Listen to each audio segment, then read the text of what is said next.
आंतरराष्ट्रीय प्रकाश दिनानिमित्त मराठी विज्ञान परिषद पुणे यांनी आयोजित केलेल्या कार्यक्रमात प्राध्यापक डॉक्टर एकता घाटे यांनी ऑप्टिक्स बद्दल सर्वांना छान माहिती सांगितली. त्याचा आभार आपल्यासाठी. मी राजेंद्र कुमार सराफ, मराठी विज्ञान परिषदेचा अध्यक्ष. आजच्या वक्त्यांचा परिचय करून देतो. त्यांचा मूळ विषय जो आहे तो BSc भौतिकशास्त्र आहे. त्यानंतर त्यांनी MSc जैविक भौतिकशास्त्रामध्ये केलं आणि PhD जैविक प्रकाशशास्त्र, ज्याला बायोफोटॉनिक्स म्हणतात. त्यांना 18 वर्षाचा समृद्ध असा शिक्षणाचा अनुभव आहे. ते कमिन्स कॉलेज जे आहे, गर्ल्स कमिन्स कॉलेज रविनगरला, तिथे ते सहप्राध्यापक आहेत. त्याचं सगळ्यात महत्त्वाचं जे मराठी विज्ञान परिषदेचं ध्येय आहे की विज्ञानाचा प्रचार आणि प्रसार करावा, तो त्याचा प्रसार गिरिजीने करतायत. आणि सगळ्यात महत्त्वाचं म्हणजे काय खगोलशास्त्र किंवा ॲस्ट्रॉनॉमी क्लबचे ते अतिशय ॲक्टिव्ह असे सदस्य आहेत आणि अनेक अभियंत्यांना दुर्बीण कशी करावी याचं ते त्यांना प्रोत्साहित करतात की तुम्ही तुमची दुर्बीण स्वतः करावी. Thank you for inviting me for this wonderful topic, future of optics. Actually speaking, असं म्हणता येईल की जेव्हा ऑप्टिक्स हा वर्ड आपण यूज करतो, it's a very broad based word. So many technologies that can be included as a sub part of optical technology, and it's tool. So optics basically you can call it as a tool. एक tool आहे जे वापरून तुम्ही अनेक क्षेत्रामध्ये starting from biophotonics, nanophotonics, astronomy, astrophysics, space research, biomedical sciences, then medical diagnosis, then what you can say AI, quantum computing, everywhere. Whenever you go for advances in all these fields, you can use optics as a tool. Okay, and when I talk about optics, I will be talking about. So जेव्हा आपण म्हणतो की when I talk about light किंवा आपण light बद्दल जेव्हा बोलतो तेव्हा आपण visible region of electromagnetic spectrum बद्दल बोलतो. म्हणजे दोज वेव्हलेन्स, ज्या वेव्हलेन्स आपल्याला ह्युमन आईजला, नेकेड आईजला व्हिजिबल आहे. Okay, those are the visible region of electromagnetic spectrum, त्याच्याबद्दल आपण बोलतो. पण when I talk about light, म्हणजे मी लाईट आणि using light as a tool असं आपण म्हणतो, तेव्हा आपण we can start from gamma rays to radio rays. We can आपण प्रत्येक part of electromagnetic spectrum use करू शकतो to develop a different tool, to develop a new technology. आणि त्याचा वापर मी मगाशी म्हणलेल्या प्रत्येक क्षेत्रात आपण करू शकतो. आणि जर ॲडव्हान्सेसबद्दल बोलायचं झालं तर या प्रत्येक क्षेत्रामध्ये स्टार्टिंग फ्रॉम की एक्सरे किंवा अल्ट्राव्हायोलेट किंवा मायक्रोवेव्ह, रेडिओवेव्ह, या प्रत्येक क्षेत्रामध्ये रोज हजारो घडामोडी घडतात, हजारो ॲडव्हान्सेस होत आहेत. रिसर्च रोज डेव्हलप होत आहे. म्हणजे तुम्ही जर गुगलवर जाऊन सर्च केलं तर ह्याच्यावर रोज हजारो पेपर्स तुम्हाला मिळू शकतील, न्यू रिसर्च. आणि दॅट टू प्रॅक्टिकल रिसर्च, म्हणजे त्याचे ॲप्लिकेशन्स डेली लाईफपासून इंडस्ट्रियल ॲप्लिकेशन्स सगळ्या एरियाजमध्ये तुम्हाला बघायला मिळतात. सो टू अंडरस्टँड दॅट, म्हणजे आपण ह्याच्यामध्ये ॲडव्हान्सेस करताना काय कशा प्रकारे करू शकतो, त्याच्यासाठी आपल्याला थोडंसं हे बघायला लागेल मागे जाऊन की हिस्ट्रीमध्ये काय घडलं, की आत्ता आपण जी टेक्नॉलॉजी वापरतो किंवा यूज करतोय किंवा फ्युचरमध्ये आपण त्याच्यात ॲडव्हान्सेस करायचं ठरवलं आहे. ओके, त्याची हिस्ट्री थोडीशी जर आपण बघितली तर आपल्याला एक न्यू गाईडलाईन मिळू शकते की ज्याच्यातनं आपल्याला आणि काय न्यू ॲडव्हान्सेस करू शकतो किंवा फ्युचर किंवा इंटरडिसिप्लिनरी ज्याला आपण म्हणू शकतो की बायोफोटॉनिक्स, नॅनो टेक्नॉलॉजी आणि फोटॉनिक्स किंवा क्वांटम कॉम्प्युटिंग, हे जे इंटरडिसिप्लिनरी टॉपिक्स आहेत आणि त्यातलं ॲडव्हान्सेसची आपल्याला गरज आहे, काळाची गरज आहे. Not just for industrial application आपण म्हणू, तर डेली लाईफमध्ये सुद्धा आपल्याला या गोष्टींची गरज भासणार रोज. So let's try to have a quick view of the history.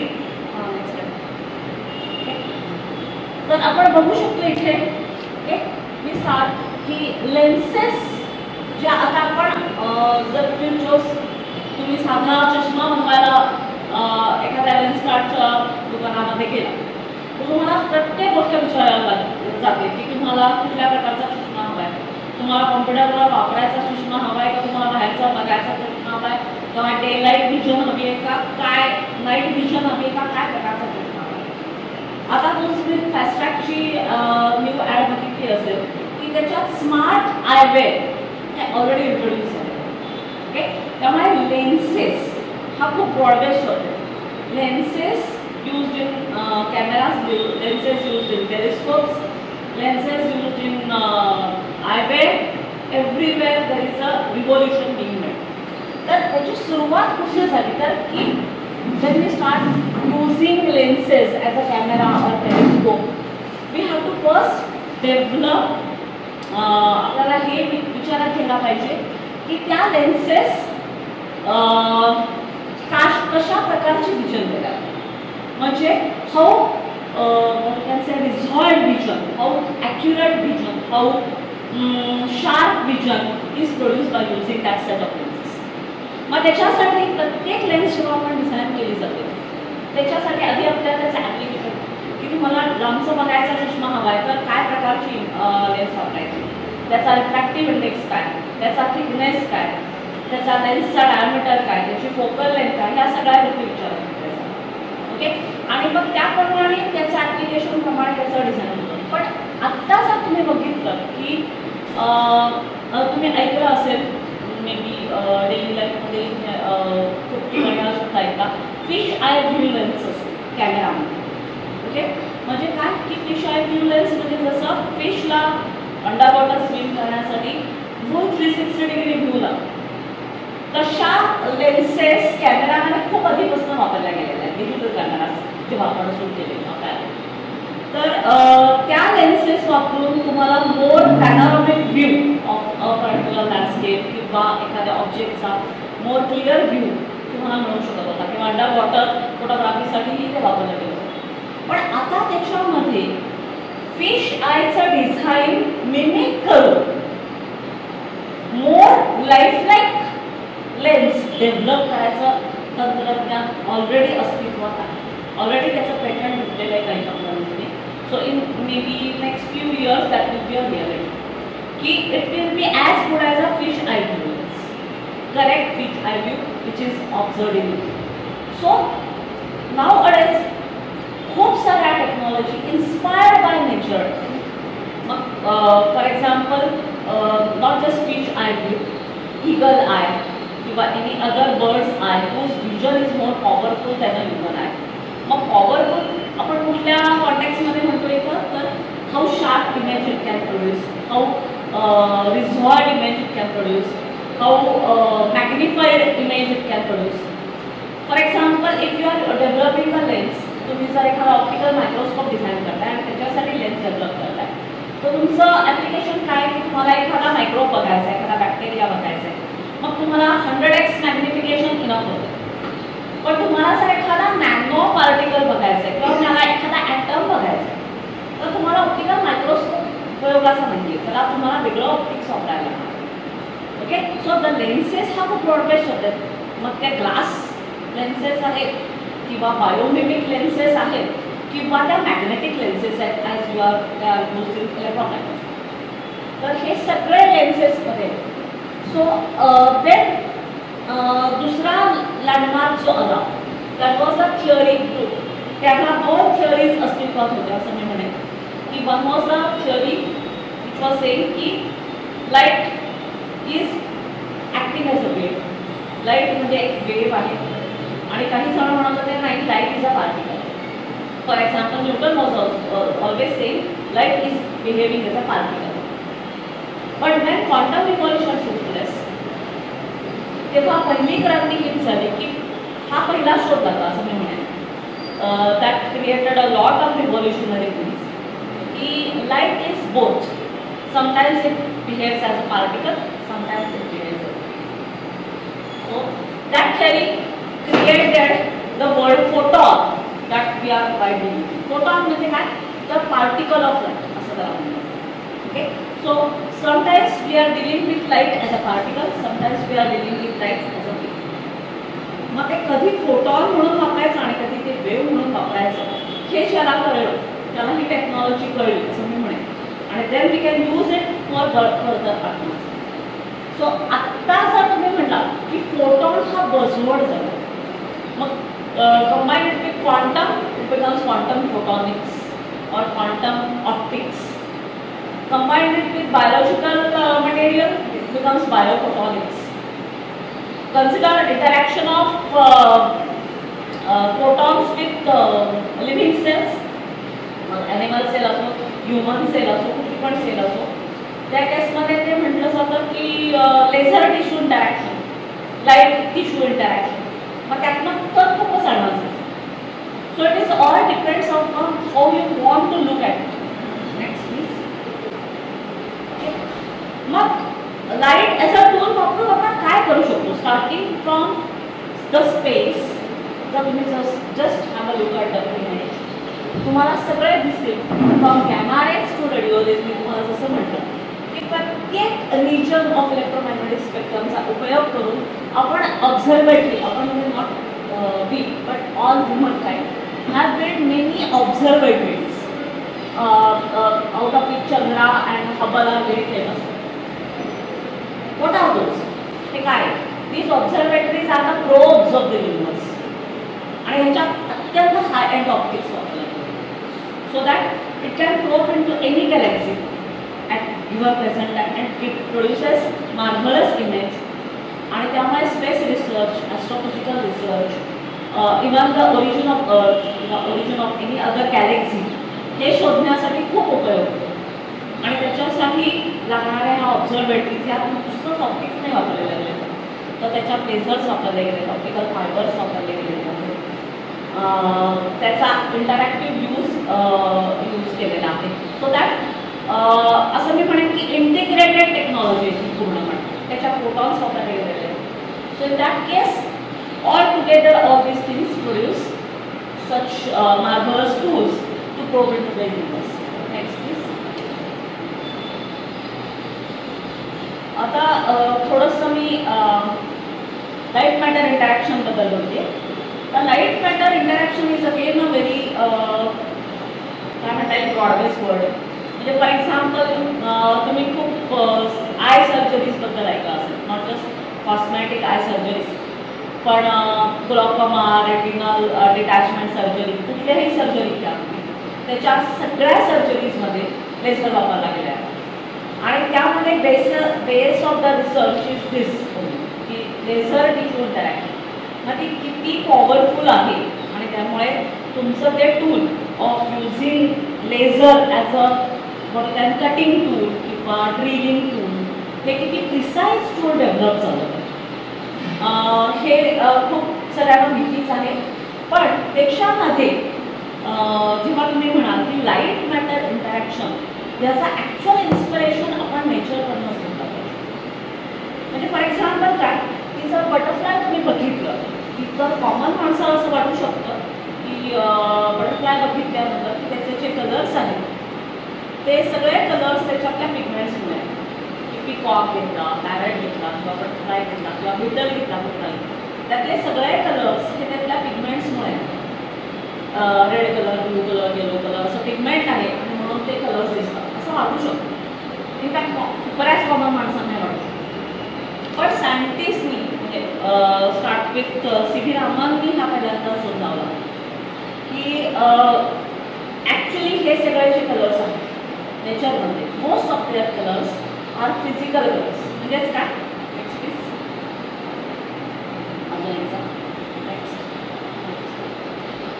जर एखादा इलेक्ट्रॉन मायक्रोस्कोप वापरून तुम्ही बटरफ्लायचा विंग बघितला तर तुम्हाला त्याच्यावर खूप डिटेल स्ट्रक्चर दिसतं. हे स्ट्रक्चर म्हणजेच काय तर एक पिरियॉडिक खूप अरेंजमेंट ऑफ काय म्हणता येईल व्हेरी प्रेसाईज नॅनो स्ट्रक्चर्स. मग इथे तुम्ही म्हणाल की लाईट मॅटर इंटरॅक्शन काय होते बरं इथे. तर जेव्हा एखादा इलेक्ट्रोमॅग्नेटिक रेडिएशन, विजिबल रेडिएशन तुमच्या बटरफ्लाय विंग्सवर पडतो. तेव्हा काय होतं? इंटरफेरन्स, रिफ्रॅक्शन, स्कॅटरिंग, पोलरायझेशन, हे जे सगळे गोष्टी आहेत, हे जे सगळे फिनॉमिना आहेत, त्यातला एक वन ऑफ द फिनॉमिना आहे.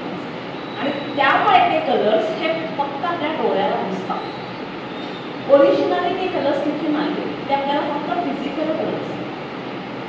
They are produced by the interference or diffraction or polarization. That was my creative topic actually. Just next slide. तुम्ही सर बघितलं कुठल्याही बटरफ्लाय स्केलचं जर अनालिसिस केला होता तर यातला कुठलाही एक फिनॉमिना त्याच्या प्रोडॉमिनंटली दिसून येतो. आणि हे सगळे नॉट जस्ट बिटर्स, बटरफ्लायज, पिकॉकमधलं जे कलरेशन आहे त्यातला कुठलाही पिगमेंट त्याच्यात नाही. त्यात सगळे कलर हे इंटरफेरन्समुळे दिसणार आहे. पॅरेटचा कलरेशन हे इंटरफेरन्समुळे दिसणार आहे. ओके, काही फ्लॉवर्स पण आहेत ज्याच्यामध्ये पिगमेंट्स असतो बरोबर, पण काही फ्लॉवर्स आहेत त्याच्यातलंही कलरेशन हे पूर्णपणे इंटरफेरन्स किंवा डिफ्रॅक्शन किंवा काही वेळेला स्कॅटरिंग.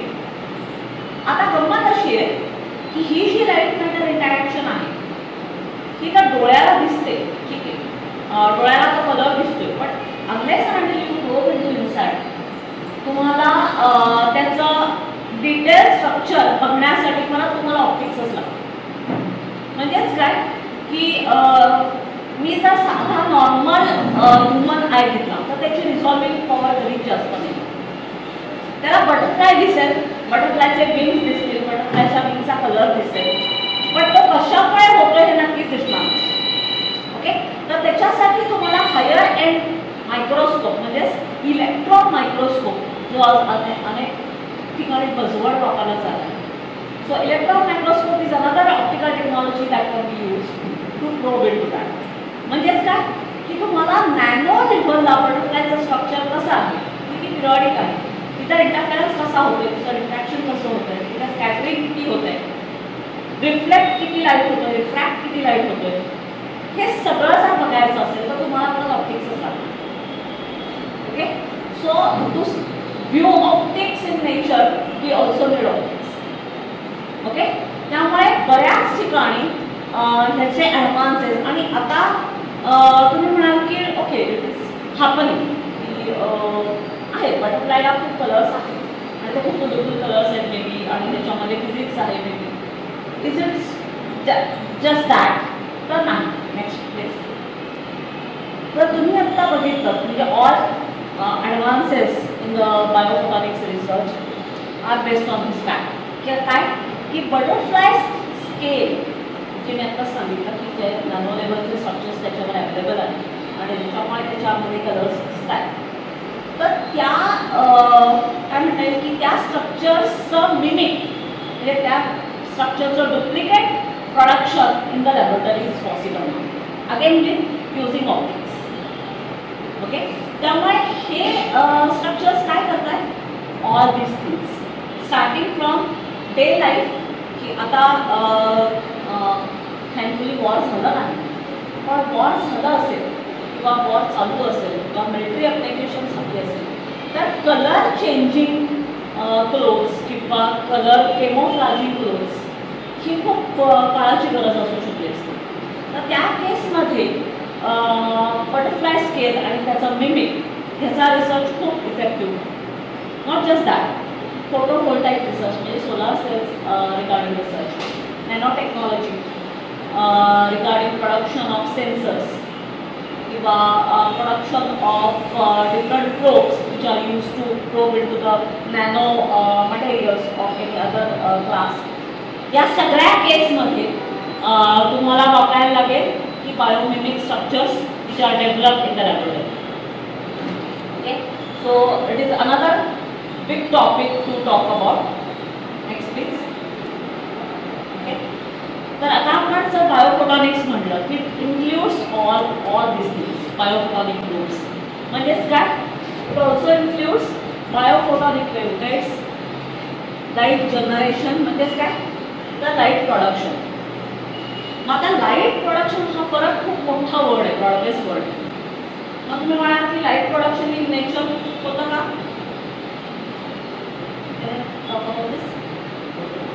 नेचरमध्ये लाईट प्रोडक्शन होतं का? येस, काजव्याचं. Okay, so that is also one of the kind of light generation. पण जेव्हा तुम्ही लॅबोरेटरीमध्ये लाईट बनवताय, say for example such kind of tube lights किंवा इनकॅन्डसन लॅम्प किंवा LED, ओके, हे जे सगळे सोर्स ऑफ लाईट मी म्हणतो, मॅनमेड सोर्स ऑफ लाईट ज्याला मी म्हणतो, या सगळ्या लिमिटेशन्स. ओके, लिमिटेशन्स म्हणजे काय? त्याची इंटेन्सिटी कमी पडू शकते, त्याची वेवलेंथ कोहेरन्स नसतो, मोनोक्रोमॅटिक वेवलेंथ मिळू शकत नाही. तर that case using that light for many tools will be next impossible. ते त्याला खूप लिमिटेशन्स पडू शकतात. सो त्या केसमध्ये अनदर काय म्हणता येईल लँडमार्क डिस्कव्हरीची होती, that was the discovery of lasers.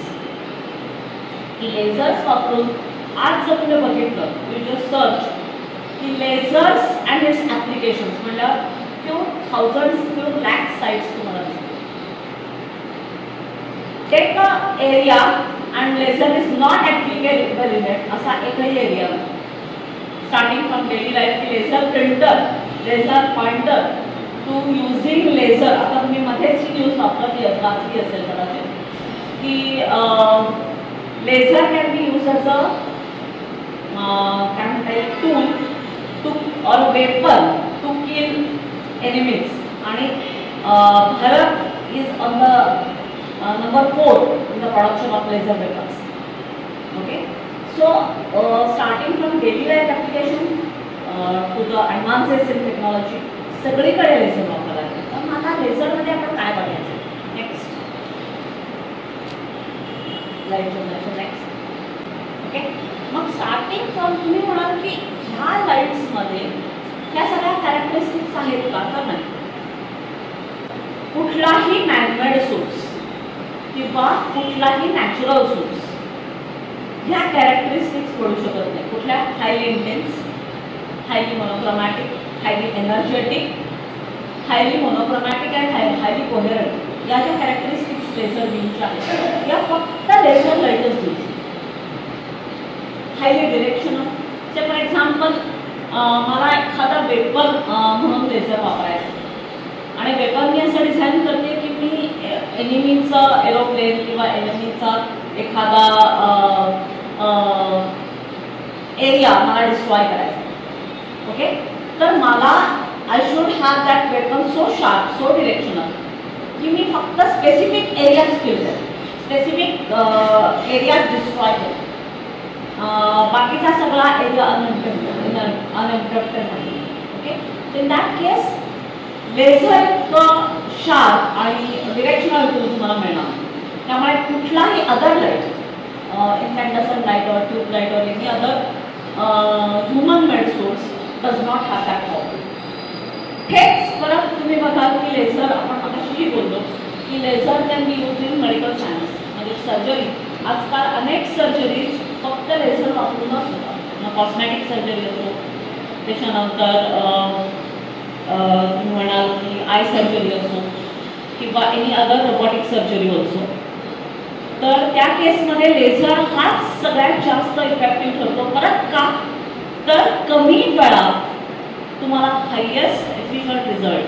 की फॉर एक्झाम्पल तुम्हाला हे माहिती असेल की नाही माहीत नाही, पण जर तुम्ही लेझर सर्जरी, आय सर्जरीला गेला तर समजा तुम्हाला रेटिनल डिटॅचमेंटची सर्जरी करायची आहे किंवा ग्लोकोमाची सर्जरी करायची, तर लेझर लाईट हा तुमच्या डोळ्यांवर काही मायक्रो सेकंदच पडतो आणि तो सुद्धा एका स्पेसिफिक एरियावरच पडतो. So that it can cure that part and your free in few micro seconds. का? कारण एका पॉईंट नंतर laser light can be harmful. म्हणजे मायक्रो सेकंडचा जर सेकंड झाले तर it can damage your eye forever. त्यामुळे it's a tool and it has to be precisely use. त्यामुळे लेझर टेक्नॉलॉजी ही जरी वापरली आपण तरी ती वापरतानाही आपल्याला लिमिटेशन्स आहेत. त्यामुळे आता तुम्ही जर इंडस्ट्रियल ॲप्लिकेशन्स बघितली लेझरची, तर ऑटोमोबाईल इंडस्ट्री जी आहे ती इनकम्प्लीट आहे विदाउट लेझर्स. म्हणजे cutting, drilling, polishing, machine part making, हे सगळं लेझर बेस्ड टूल्स टू. कारण का तर मोर एफिशियंट कटिंग, मोर प्रिसाईज कटिंग, मोर काय म्हणता येईल कमी वेळात होणारी टेक्नॉलॉजी आहे. ऑब्वियसली अंटिल वन पॉईंट ती टेक्नॉलॉजी खूप कॉस्टली होती, पण thankfully the research has advance so much की ती टेक्नॉलॉजी आपण आता डेली लाईफमध्ये पण वापरतो. आपण लेझर पॉइंटर आता असा वापरतो की like we are been using it from the childhood. तर ही काय म्हणता येईल की ॲडव्हान्सेस ऑफ द टेक्नॉलॉजीची सगळ्यात जास्त गरज आहे की it should be made available to every common man so that you can use for the benefit of. Not just की मी लेझर सर्जरीसाठी फक्त ज्याच्याकडे जास्त पैसे आहेत तीच लोक ही सर्जरी अफोर्ड करू शकत असतील तर ह्या टेक्नॉलॉजीचा काही उपयोग नाही. त्यामुळे नुसते टेक्नॉलॉजी डेव्हलप करून जर आपण थांबलो कुठली पण म्हणजे ऑप्टिक्स किंवा लेझरची नाही तर त्यातले जर ॲडव्हान्सेस आपण केलेच नाही की लेझर जेव्हा सुरू झाला त्याच्यानंतर त्याच्यात काहीच डेव्हलपमेंट झाली नसते, ॲडव्हान्सेस झालेच नसते, त्यात काही रिव्हॉल्युशन झालंच नसतं. तर आतापर्यंत कदाचित लेझर कुणालाही वापरता येणार नाही अशा स्टेजला येऊन बसला असता. कोणाला एफोर्ड होत नाही हे कळलं असतं लोकांना आणि त्यांनी वापरणं बंद केलं असतं. Especially in countries like India where a common person must be able to afford it. So a scientist should look for a technology that is applicable and affordable and feasible. असं नाही म्हणू शकत मी की मला एखादा टूल डेव्हलप केलं आहे, एखादी टेक्नॉलॉजी डेव्हलप केली आहे फॉर एक्झाम्पल लेझर आणि ती कुठेतरी अवेलेबल पण आहे, पण then you have to travel, spend some money, go to that specific hospital maybe आणि तरच तुम्हाला ती टेक्नॉलॉजी वापरता येत असेल तर ती टेक्नॉलॉजी डेव्हलप झाली. त्याच्यासाठी it should be available to every human kind, affordable, feasible and effective असं म्हणता येईल. तरच ती खरी टेक्नॉलॉजी म्हणता येईल. नेक्स्ट मी आतापर्यंत म्हटले जसे की फ्रॉम क्लिनिंग टू मेटरॉलॉजी आणि ते जस्ट की मी फक्त ग्लिम्स दिल्या आहे तुम्हाला. त्याच्याहीपेक्षा खूप जास्त टेक्नॉलॉजीज वापरायला, त्याच्यापेक्षा खूप जास्त ठिकाणी लेझर वापरायला आणि एव्हरीवेअर. 3D प्रिंटिंगच घ्या तुम्ही नुसतं जे खूप काय म्हणता येईल रिसेंट टूल आहे. ओके, 3D प्रिंटिंगमध्ये रोज नवीन डेव्हलपमेंट. आत्तामध्ये जर तुम्ही बघितलं असेल 3D प्रिंटर वापरून they are creating more and more effective building structures. म्हणजे that is the more advance every day it is making. So laser technologies you can say revolutionary technology. Next 1917 to 2008 timeline आहे. म्हणजे actually initially जसं मी म्हटलं की लेझरच्या खूप आधी heat theory अस्तित्वातच नव्हती की लाईट हॅज ड्युअल नेचर, की कधी तो वेव्ह आहे कधी तो पार्टिकल आहे, ही थिअरीच अस्तित्वात नव्हती. Everybody was behaving as if की नाही light is as a behaving as particle. त्यामुळे त्याची ॲडव्हान्सेस ही तेव्हाच सुरू झाली किंवा आइन्स्टाईनची जी थिअरी प्रपोज झाली, फोटो इलेक्ट्रिक वेव्ह आला, त्याला नोबेल प्राईज मिळाला. म्हणजे एक लक्षात घे की प्रत्येक इनोव्हेशन जे आपण आज बघणार आहोत त्याला स्ट्रॉंग थिअरीचा कुठेतरी बॅकअप मिळाला दरवेळेला.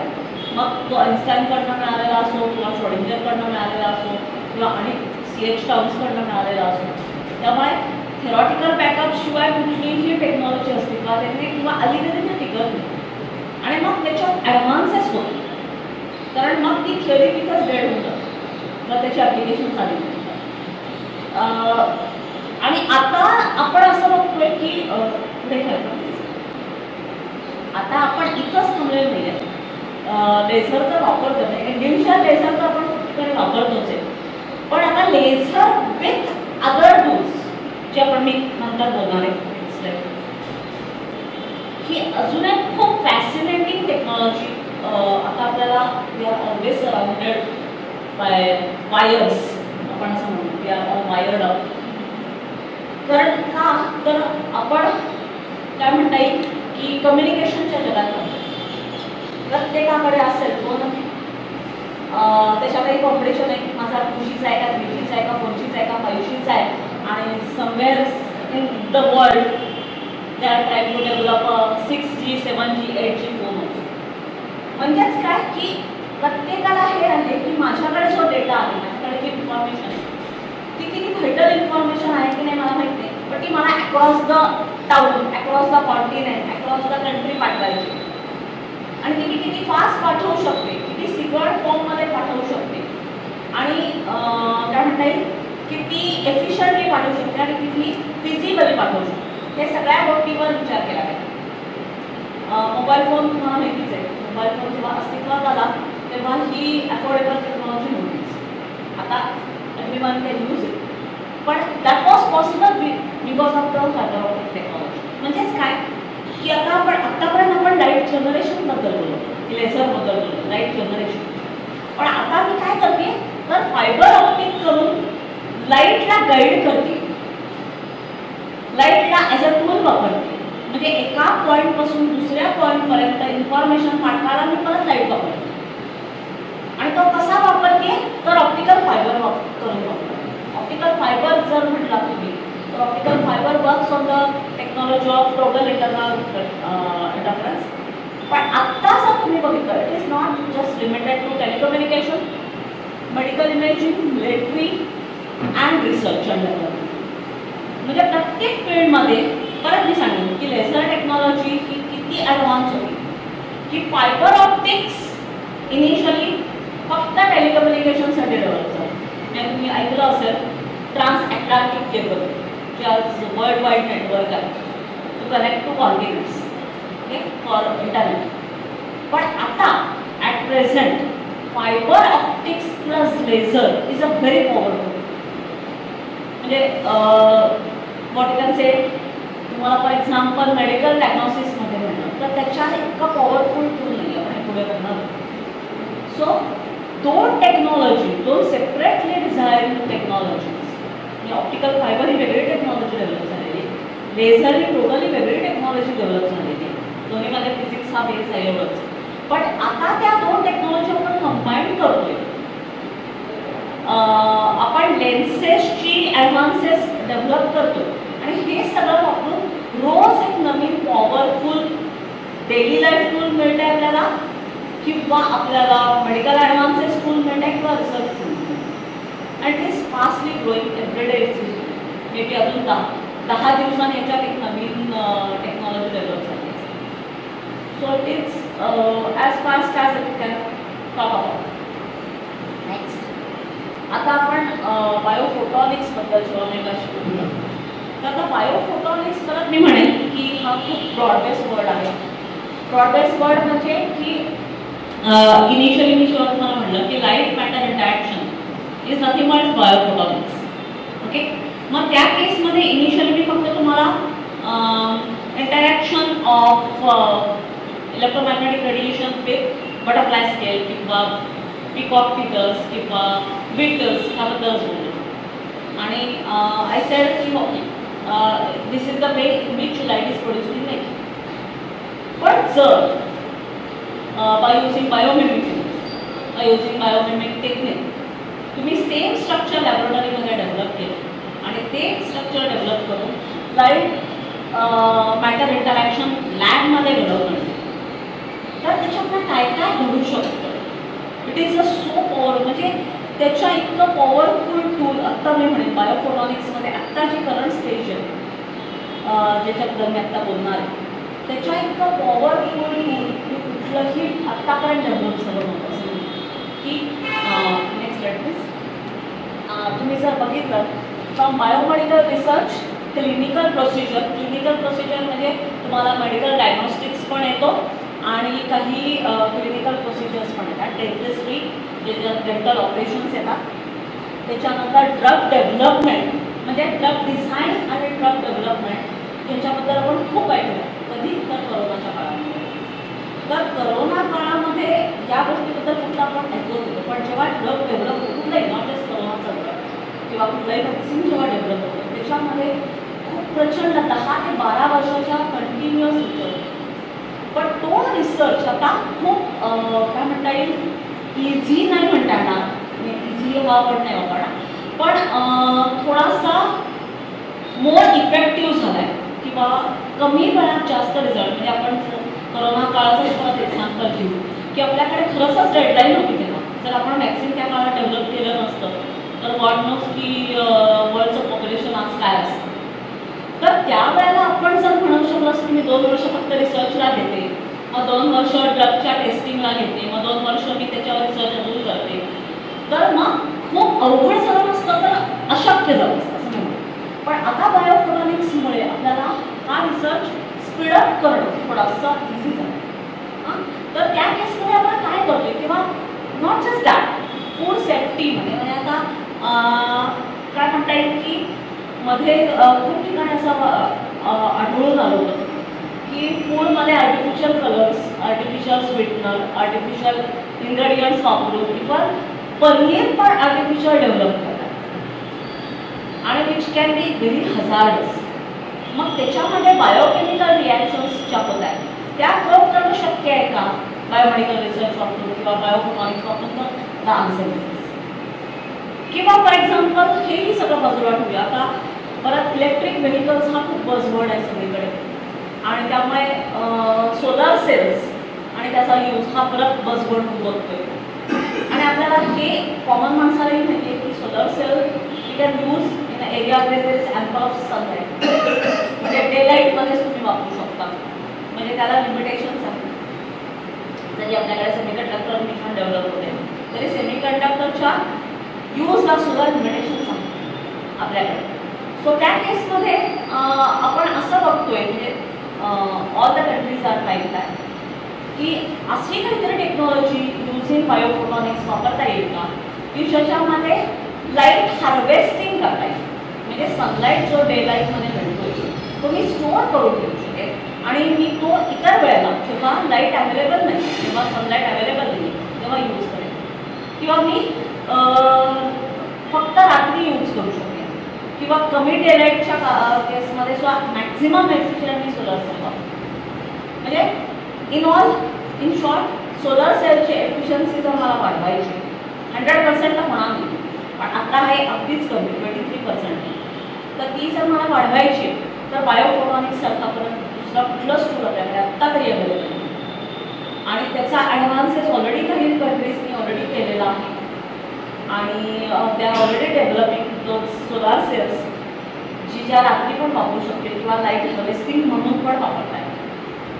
त्याच्यानंतर इन्व्हायरमेंटल मॉनिटरिंग परत हा खूप ब्रॉडबेस वर्ड यूज केला गेला.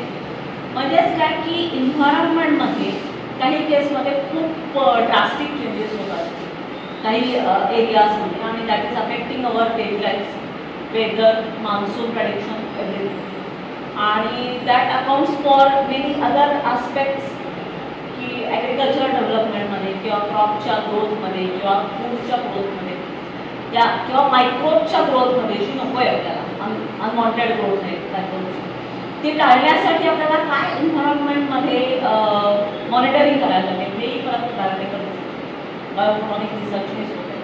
ओके, त्यामुळे there can be many more aspects that we can talk about. Next. Okay. त्याच्यानंतर परत मी अजून एक फॅन्टॅस्टिक वर्ड तुम्हाला इंट्रोड्यूस करेन की नॅनो फोटॉनिक्स. आता जर तुम्ही म्हटलात की एव्हरीथिंग म्हणजे nano is again becoming another buzzword असं मी म्हणू शकतो. प्रत्येक जण नॅनोबद्दल बोलतोय. नॅनो टेक्नॉलॉजीचं टूल आहे आणि प्रत्येक गोष्ट जेव्हा नॅनो लेवलला जातो, मग तुम्ही सिलिकॉनची चिप घ्या किंवा एनी अदर मटेरियल घ्या किंवा गोल्ड घ्या किंवा सिल्वर घ्या. आता गोल्ड आणि सिल्वर नॅनो पार्टिकल्सचा यूज करून अनेक फर्टिलायझर्स डेव्हलप होत आहेत, अनेक फूड सेफ्टी मेडिसिन्स डेव्हलप होत आहेत. तर या सगळ्याचा रिसर्च जेव्हा करायची वेळ येते, नॅनो पार्टिकल्स बघायची जेव्हा वेळ येते किंवा नॅनो पार्टिकल्स करायची जेव्हा वेळ येते, तेव्हा तुमची नॉर्मल टेक्नॉलॉजी जी आत्तापर्यंत वापरतायत साधा ऑप्टिकल मायक्रोस्कोप किंवा साधा इलेक्ट्रॉन मायक्रोस्कोप ह्याचा काहीही उपयोग नाही. We need more good optics आहे. ओके, त्याच्यासाठी ॲटॉमिक फोर्स मायक्रोस्कोप याबद्दल तुम्ही ऐकलं असेल, इन्व्हायरमेंटल स्कॅनिंग इलेक्ट्रॉन मायक्रोस्कोप याबद्दल तुम्ही ऐकलं असेल, किंवा ऑप्टिकल फ्रीझर याच्याबद्दल मी परत बोलणार आहे. तर या सगळ्याची गरज आपल्याला नॅनो लेवलला नसते. आणि युझिंग एनी टूल, मग लेझर सुद्धा at nano level, fibre optic at nano level, electron microscope at nano level, हे जेव्हा तुम्ही डेव्हलप करताय त्याला तुम्ही नॅनो फोटॉनिक्स म्हणता. ओके, आणि it is more powerful than can imagine. Okay, next म्हणजे परत मी म्हणेन की sensors, plasmonic energy storage. Energy storage म्हणजे मी मगाशी जे म्हटलं की एखाद्या सोलर सेलमध्ये मी जर लाईट स्टोअर करून ठेवली आणि त्याचा उपयोग मी रात्री किंवा जेव्हा सनलाईट अवेलेबल नाही आहे किंवा ज्या एरियामध्ये सनलाईट कमी आहे त्याच्यामध्ये जर यूज करू शकले तर एनर्जी स्टोरेज त्याचा उपयोग होतो. सेन्सर्स, आता सेन्सर्स ही परत एक खूप ब्रॉड बेस्ड टर्म आहे असं मी म्हणेन. Chemical sensor, biological sensor, temperature sensor, हे जे साधे सेन्सर्स आहेत ह्याच्यामध्ये सुद्धा खूप ॲडव्हान्सेसची गरज आहे. आणि ते सगळं फक्त नॅनो फोटॉनिक्सनेच पॉसिबल आहे. कारण आता आपण मायक्रो वर्ल्डकडनं मायक्रो वर्ल्डकडे जातो आणि मायक्रो वर्ल्डकडनं आपण नॅनो वर्ल्डकडे जातो. आपला कॉम्प्युटर एका लेव्हलला या रूमच्या साईजचा होता, आता तो स्मार्टवॉचमध्ये आला. काही वर्षांनी जेव्हा क्वांटम कॉम्प्युटर येईल तेव्हा तो मे बी एका चिपच्या साईजचा असेल आणि ते खूप म्हणतात ना फ्युचर इज नाऊ. हे कदाचित ऑलरेडी कुठेतरी डेव्हलप झालं आहे, त्याचं ऑलरेडी पेटंट घेतलेलं आहे. त्यामुळे आपल्याला आपली टेक्नॉलॉजी जी आत्ता आपण वापरतोय ती रोज डेव्हलपच करायची. आपण जर तिथून थांबलो की नॅनो फोटॉनिक्समध्ये सगळा रिझल्ट झाला आहे असं आपण जर म्हटलं तर दॅट इज अ डेड, त्याचा डेड एंड येणारच नाही. एका पॉईंट नंतर तुम्ही असं म्हणाल की आता माझ्याकडे ह्याचा रिसर्च करायला ठेवले तर आपल्याला नवीन टूल शोधायला लागेल.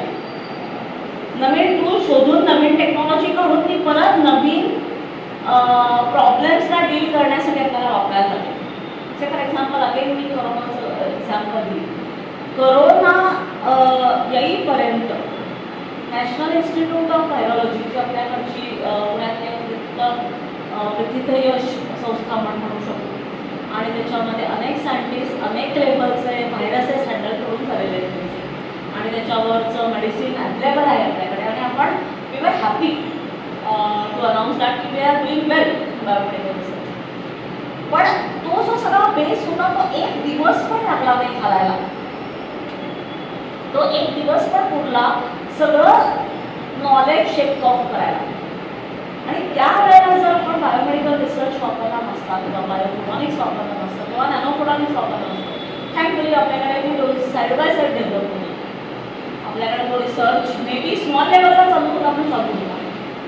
आणि त्यामुळे आपण मे बी असं म्हणणार नेहमी खूप फास्ट झाली आपली, पण आपण फार डॅमेज न करता सर्वाइव्ह होऊ शकतो. आणि असं मी म्हणणार मी घबरवत नाही आहे, पण हे असे चॅलेंजेस पुढे येणार नाही असं आपण म्हणू शकतो. हे असे challenges may be worst challenges bio Wars जर झाले तर आपण काय करणार? आधी रेडी करणार.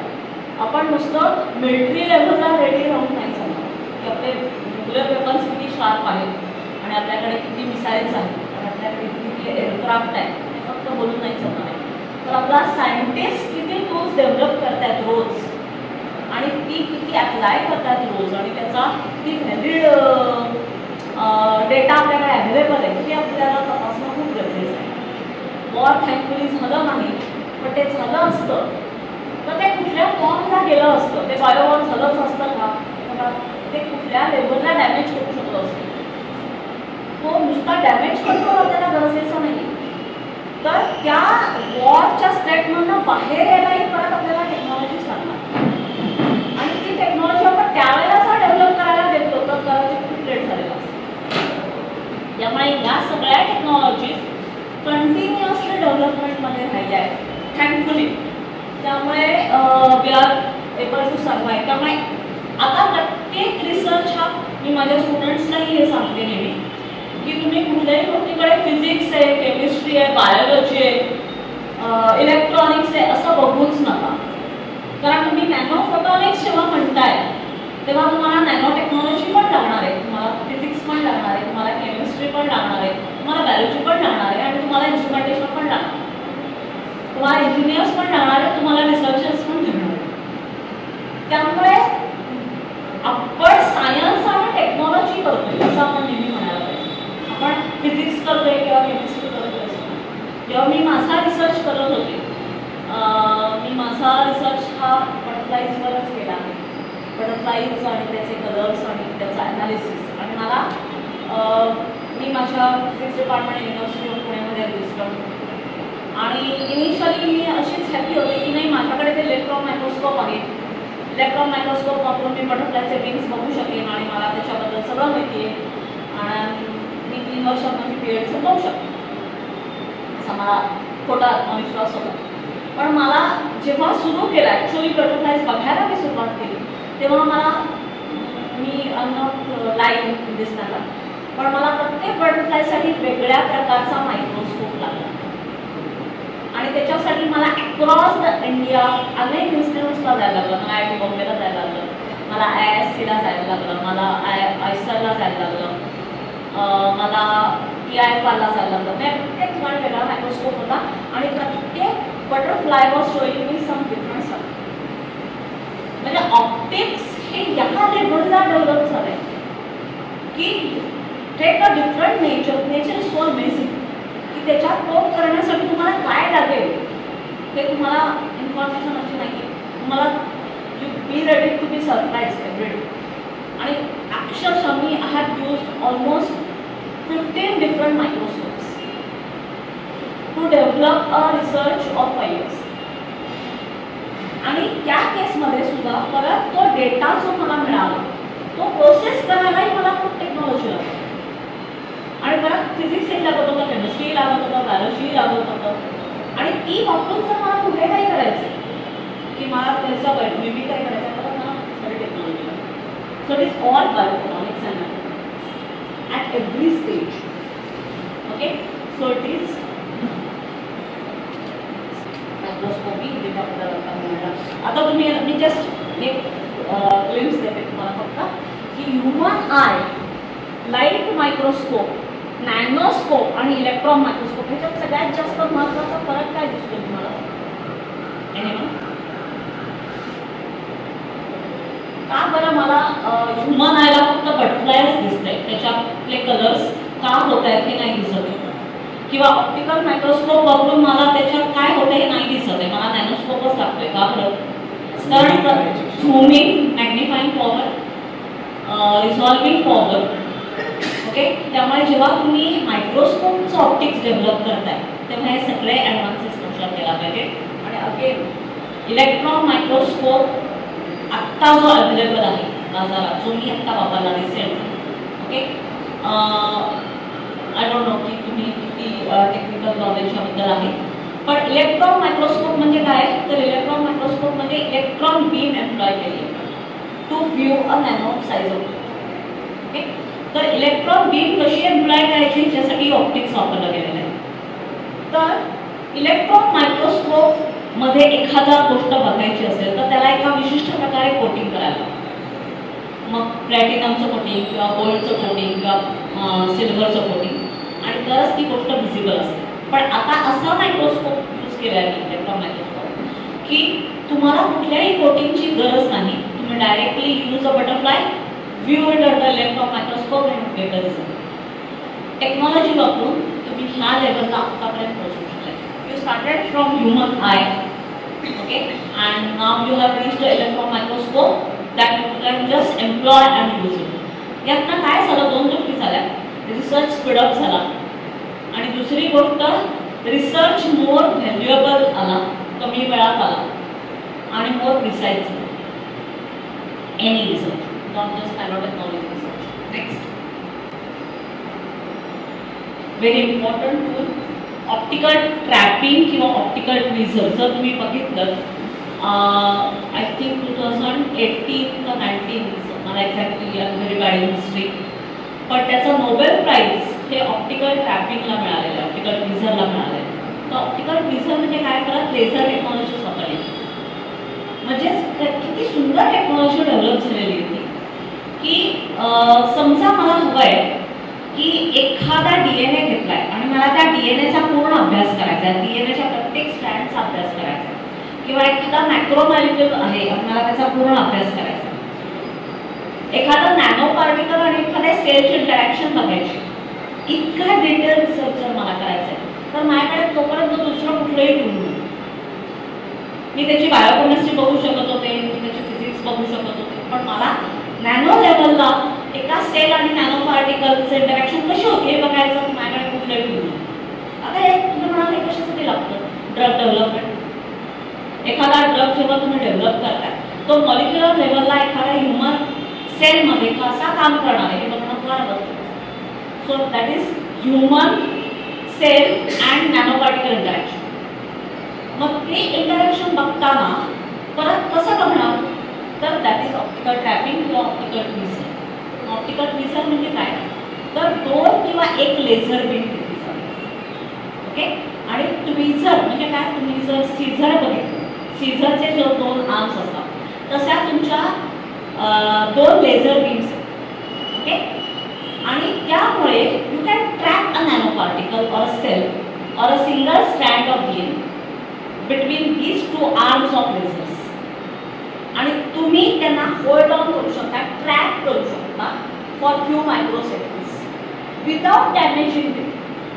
म्हणजे काय की त्यांनी जो 2 बीम्समुळे जो फोर्स आहे very good in pico newtons, very low, त्यामुळे तुमचा DNA डॅमेज पण होणार नाही आहे आणि तरीही तुम्ही त्याची इंटरॅक्शन बघू शकता.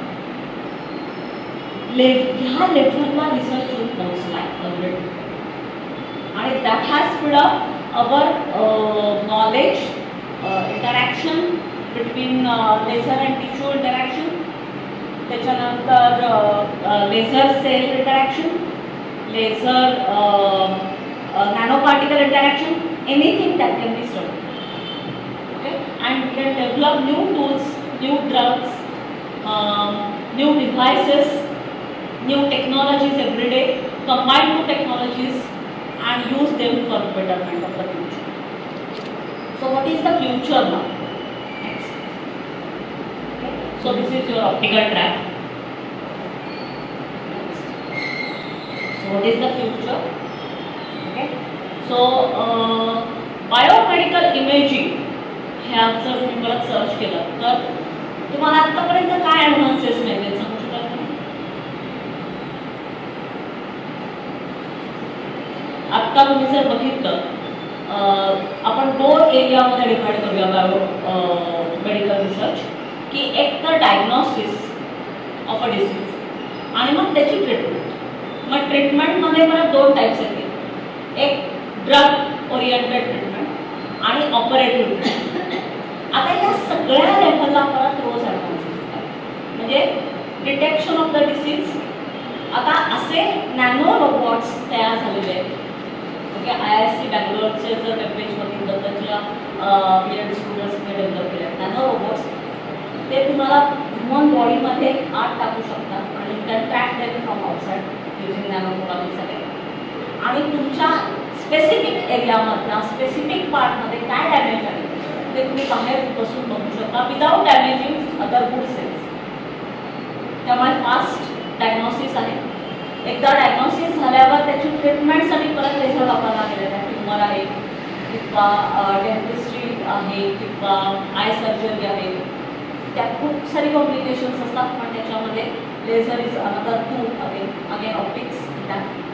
आणि परत असं मी म्हणेन की अनफॉर्च्युनेटली जर ॲम्प्युटच करायला लागला काही पार्ट तुम्हाला, की पाय फॉर एक्झाम्पल वॉर केसमध्ये जर तुम्हाला त्या सोल्जरचा पाय कटच करायला लागला किंवा कटच करायला लागला, डॅमेजच झाला होता, तर त्या केसमध्ये 3D प्रिंटर वापरून तुम्ही नवीन बायोमेडिकल रिसर्च आणि 3D प्रिंटर आणि लेझर टेक्नॉलॉजी वापरून नवीन कृत्रिम purified as like as natural foot, natural hand, natural eye develop करू शकतो and within no time. आणि हाही रिसर्च तेवढाच म्हणजे डायग्नोसिस जेवढं इम्पॉर्टंट आहे तेवढीच त्याची ट्रीटमेंट, त्याची ड्रग डेव्हलपमेंट, तो होऊ नये म्हणून ट्रीटमेंट आणि झालाच तर त्याच्यावर काय उपाय करता येईल ही ट्रीटमेंट ह्या सगळ्या लेवलला रिसर्च होतोय. That is due to biophotonics, optics आणि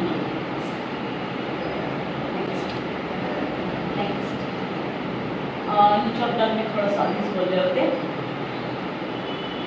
ओके, आता हाय स्पीड ऑप्टिकल कम्युनिकेशन जर तुम्हाला ह्याच्याबद्दल थोडंसं बोलायचं आपण म्हटलं तर when we started म्हणजे असं म्हणता येईल की टेलिग्रामपासून जर आपण बघितलं तर इनिशियली कम्युनिकेशनची सुरुवात कशासाठी झाली ती कुठल्या केसमध्ये झाली कसं म्हणाल तुम्ही वॉरमध्ये तुम्हाला secured information, coded information less amount of time तुम्हाला across the without enemy knowing it तुम्हाला ते ट्रान्सफर करायचे आणि तेव्हा सुरुवात झाली होती. इनिशियली इट वॉज नॉट की ऑप्टिकल फायबर बेस्ड, तेव्हा कॉपर वायर बेस्ड टेक्नॉलॉजी होती सगळीकडेच. म्हणजे आज ज्याला आपण ट्रान्सकॉन्टिनेंटल केबल म्हणतो किंवा ट्रान्स अटलांटिक केबल म्हणतो ती पूर्वी कॉपर वायर बेस्ड असते आणि copper wire based technology initially खूप चांगली चालली. ओके, पण त्याचे जेव्हा साईड इफेक्ट्स दिसायला लागले म्हणजेच काय स्पीड वाढवणं शक्य नव्हतं किंवा सिक्युअर्ड इन्फॉर्मेशन नव्हती, कोडेड इन्फॉर्मेशन पाठवणं, कोरोसिव्ह वायर्स यूज केल्या गेल्या होत्या. So in that case optical fibre was a need attack point. त्यामुळे we started from 2G, 3G, 4G, 5G आणि आता ह्याच्याही पुढे आपण जाऊन नुसतीच इन्फॉर्मेशन वॉर टाईममध्ये नाही तर इतर कुठलीही इन्फॉर्मेशन जेव्हा मला पाठवायची पाठवायची आणि प्रोसेस पण करायची. ओके, आणि त्याच्यावर परत काय म्हणता येईल रिप्लाय करायचे, त्याच्यावर ॲक्शन पण घ्यायचे. हे सगळं जर हवं आहे तेव्हा ऑप्टिकल फायबरशिवाय दुसरं बोलू.